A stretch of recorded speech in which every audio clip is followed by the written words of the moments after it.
Hello everyone, Average Adam here, and I have something kinda new and interesting for you today. So I recently came across a comment in one of my Hearthstone videos, asking whether or not the price of cards in Hearthstone was justified or not. Not just because it's a card game, but also because it is a video game. So the comment on my video expressed concern that many people, including myself, seem to have no problems going and dropping a few $100s with every new Hearthstone expansion that comes out. This also brought into question whether Hearthstone really was free to play, what with its quote, really pricey DLC. Some people can't accept those steep prices, and I completely understand where those people are coming from. But in my opinion, as far as card games go, you're really getting quite a bargain with Hearthstone. Hearthstone has climbed its way to the top and has become the #1 card game in the world, digital or otherwise. So to make an accurate comparison as to how much of a deal you're actually getting by playing Hearthstone, we need to look at the second largest card game in the world, which was the current previous leader, which is, of course, Magic the Gathering. Now, for the purposes of this video, I'm going to be looking at the two most recent sets of the two games, Whispers of the Old Gods for Hearthstone, and Shadows over Innistrad for Magic the Gathering. I will be comparing the costs of the sets based on 3 different categories: cost per individual card packs, cost of any one individual card, and the cost of completing an entire set. First, let us take a look at the two sets as a whole. Now, it's going to be tough to make an exact comparison because Shadows over Innistrad... You know what? I'm just going to call it Shadows for the rest of the video. Don't hate. It saves time, which I know is precious to all of you. Otherwise, you wouldn't be watching this video right now. In the words of the goblins, time is money. So the Shadows Magic set has 297 cards in it, which is more than twice as large as the 134 Lovecraftian-themed Old Gods set. Though there is a really good reason why I chose this particular Magic set to make the comparison to Whispers of the Old Gods. While Whispers of the Old Gods is Hearthstone's biggest expansion by far, Shadows over Innistrad is the largest expansion to come out in Magic in almost a decade. Now, let's break down these sets by card rarity. Of the 297 cards in Shadows, 15 of them are basic land cards, 105 are common, 100 are uncommon, there are 59 rares, and 18 mythic rares. Whispers of the Old Gods can be broken down into 50 commons, 36 rares, 27 epics, and 21 legendaries. Now we're going to put these numbers on the back burner for a little bit, but don't forget about them. We're going to return to them a little later. Now let's take a look at the pricing structure for individual packs of cards in both of the games. Now, while Hearthstone's pack prices don't really change much as time goes on, Magic the Gathering's booster packs tend to get cheaper and cheaper as newer sets come out. Though for our purposes today, we're going to be looking at the average price of booster packs as if they came out as a brand new set within its launch window. This is normally when Magic boosters are at their peak highest price. So the cheapest brand new unopened product for Shadows that you can purchase is a single Magic the Gathering booster pack, which typically run for about $3.99. In Hearthstone, the cheapest real money option is 2 packs for $2.99, or about $1.50 per pack, rounded up to the nearest whole cent. The next purchasing option for Hearthstone comes out to $9.99 for 7 packs, which lowers the price per pack down to $1.43 per pack. This buying in bulk trend continues down Hearthstone's line with $19.99 for 15 packs at $1.33 a pack,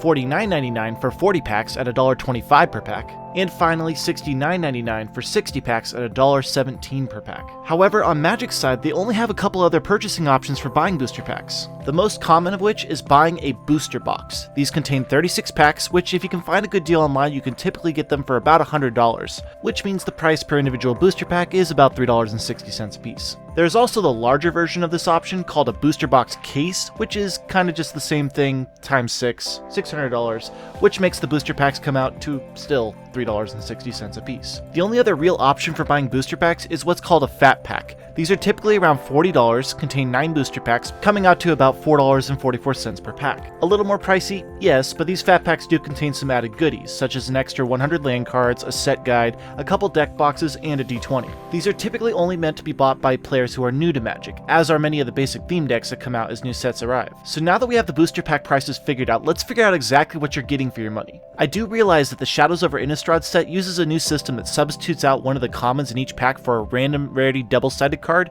but for the purposes of this video, we're just going to pretend that this is using the typical modern layout for a Magic the Gathering booster pack. These consist of 15 playable cards, 1 random basic land card, 10 commons, 3 uncommons, and 1 rare or mythic rare card. So this means in Magic, you can only pull 1 rare card per pack unless you pull a foil card. When this happens, 1 common card is substituted out of the pack in favor of the foil card regardless of its rarity. The chances of pulling one of these is usually 1 in every 6 packs. This means in most Magic the Gathering sets, the highest amount of rares you can pull from a single booster pack is 2 cards. And we all know that it's these rare cards that hold the majority of the power in almost all trading and collectible card games. So now Hearthstone packs are designed very differently than Magic boosters. The biggest difference being each pack only consists of 5 cards. Of those 5, most of them will be common, but you're guaranteed that at least one of those cards will be rare quality or higher. Though it's actually quite common to receive more than 1 rare quality or better card per pack, so you'll always get at least 1, At most 5 rare cards are better per pack. Though there aren't many recorded instances of receiving 5, it can still happen. So basically, the rate at which you receive rare cards in Hearthstone is quite a lot quicker than Magic the Gathering. The former varying a little bit, of course, based on how much love you receive from RNGesus. But Hearthstone has 2 other factors to take into consideration that drastically speed up the acquiring of new cards. These are due to its benefit of being a digital card game as opposed to a physical one. The first of which is the gold system. In Hearthstone, you can get gold just by playing games. You also receive 1 new quest each day, which gives you some kind of daily challenge, such as winning a certain number of games with a particular class,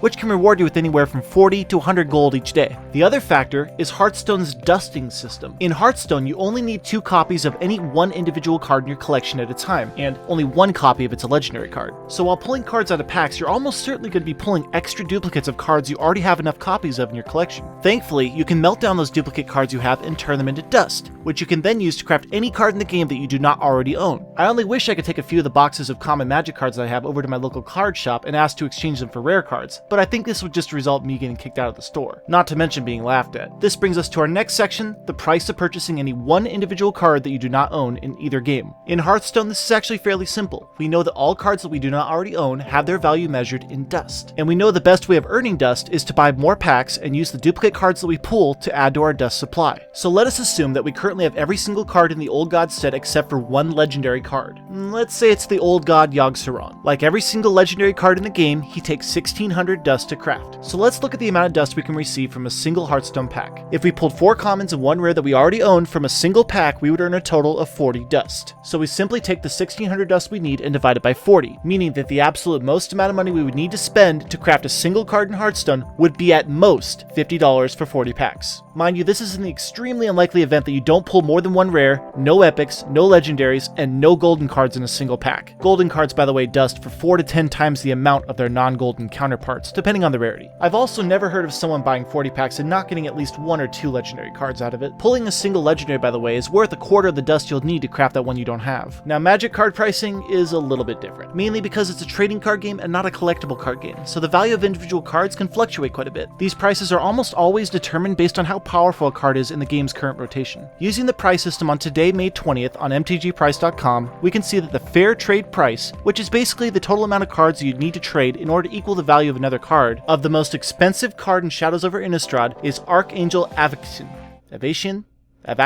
Her fair trade price is listed at about $41, but that's just the most expensive card from this particular set. Let me give you a bit of backstory here on my Magic playing experience. So I mainly played Magic from about 2009 to 2011, and I'd like to draw your attention to one particular card that came out during this time. Specifically in 2010 when the Worldwake set of the Zendikar block came out.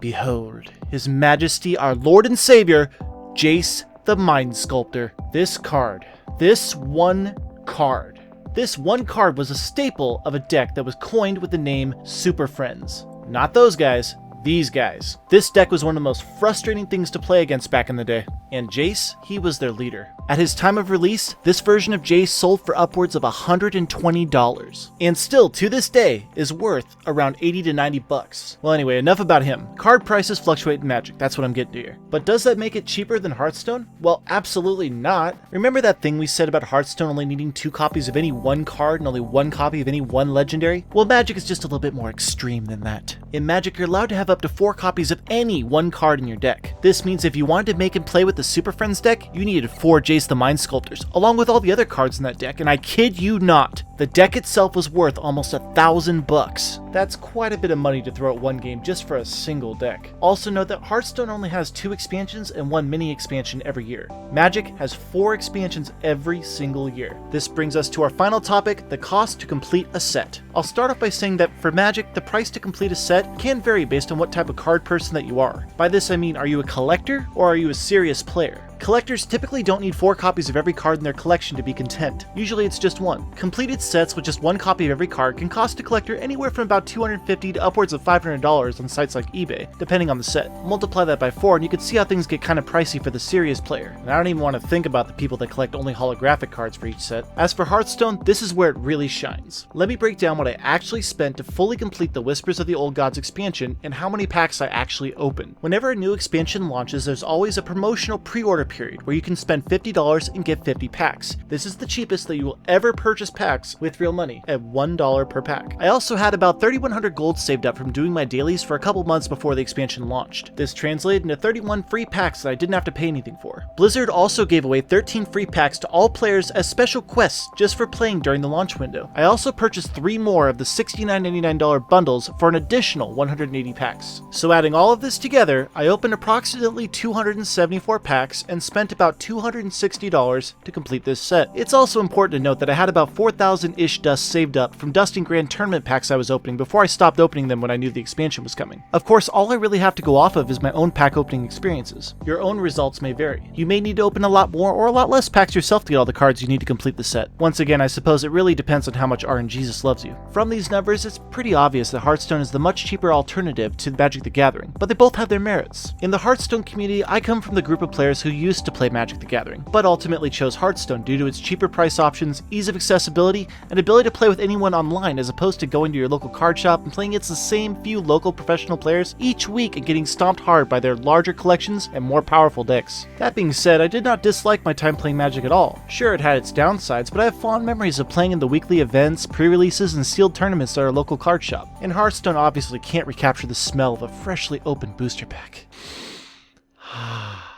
Going back to the comment I received on my video, it's true that Hearthstone is a video game and it can get kind of pricey, but that just kind of comes with the territory of the card game genre itself, specifically with the fact that it exploits our human desire to collect things. Humans tend to spend absurd amounts of money on things we probably don't need just to complete or add to an ever-growing collection, to fill that empty void within ourselves. Whether it's toys, cards, clothes, coins, stamps, digital accessories, we're all guilty of it in one form or another, and I'd like everyone to raise your hands high if you've ever spent more than $100 on a MOBA game. You know who you are. Did you really need that skin? That mount? That golden Hearthstone card? Hearthstone won't be for everybody. It can't be. But that's the beauty of choice. If not for Hearthstone, then there are plenty of other options for us gaming addicts to sink our wallets into. And yeah, I'm a gaming addict too, but there are a lot worse things you could be addicted to. And as for Hearthstone being free to play, true, if you want to get ahead of the curve, you're going to have to drop a little bit of money. There are a lot of games out there that wave the banner of free to play, but rarely do they ever meet those standards. Many free to play games will often rope you in with genuinely fun gameplay, but only after you've sunk a ton of time into it will you hit that paywall. And when you hit that paywall, you hit it hard. And it is at this moment that you have to make your choice. You'll either have to throw money at it to continue your adventure at a decent pace, or abandon all the time and effort you put into it and walk away. This is unfortunately the case with not all, but most free-to-play games these days. But it's at least comforting to know that Hearthstone doesn't have these issues. Hearthstone starts off at a sturdy pace, giving you plenty of goals to strive for and lots of great things to unlock. The best part about it though is that free-to-play players, they're not really punished. Other games will pit free-to-play players against players who have spent absurd amounts of money. They'll allow them to get crushed over and over again, until they feel like the only way they can succeed is if they also spend money on the game. And that's not the way free-to-play should be. Other game companies could learn a thing or two from Hearthstone. Be generous to your players, and they'll continue to be loyal to you. Don't make them feel like they're being manipulated. And finally, when it comes to Hearthstone versus Magic, as far as video games go, Hearthstone can come off as a little bit more expensive than most. But for card game enthusiasts such as myself, it's definitely a refreshing alternative to its physical counterpart. Thank you guys for watching. Did you enjoy this style of video on my channel? Do you have any other topics you'd like me to discuss in this style? If so, let me know in the comments below. And be sure to hit that subscribe button and give me a like while you're at it. This has been Average Adam, and I will see you in the next one. Take care.